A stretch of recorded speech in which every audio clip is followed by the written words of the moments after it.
Hi, it's me again, Rhea. Working as production operator, currently live in an apartment with my boyfriend and a trying hard content creator at the age of 24. Ito na nga yung part ng mini vlog na kaka-upload ko lang at pagka-uwi nga namin, syempre sino pa bang sasalubong sa amin? Kundi itong napaka-cute at napakalalambing naming mga anak. Alam nga namang yung multo dito sa bahay namin, di ba? Wag namang ganun. At yan, inayos na nga niya yung kaunting pinamili namin at ako naman ito nakapagpalit na nga ako ng pantulog. At yan, ganda-gandahan lang tayo dyan sa salamin. 10:04 na nga kami nito nakarating ng bahay at mamaya ay gigising na naman kami ng alas 3 or alas 4 para maganda pagpasok.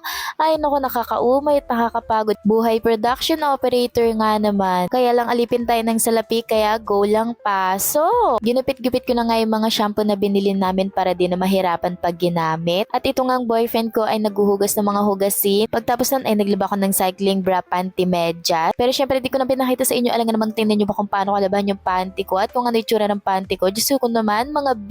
At pagtapos nga nun ay nag-toothbrush na ako at sinabi ko sa boyfriend ko na mag-edit na ako. Siya na muna ang bahala sa lahat. Iniwan ko na nga yung boyfriend ko na naglilinis pa ng ibang gawaing bahay. At sabi niya nga ay mag-edit na daw ako at siya nang bahala. Napakaswerte ko nga lang sa boyfriend kong to kasi napakasipag na tao at hindi mareklamo sa lahat. So blessed to have him. At hanggang dito na nga lang. Thank you for watching. Follow my page for more and follow my other Zocmed account. Bye! Love you all. Mwah!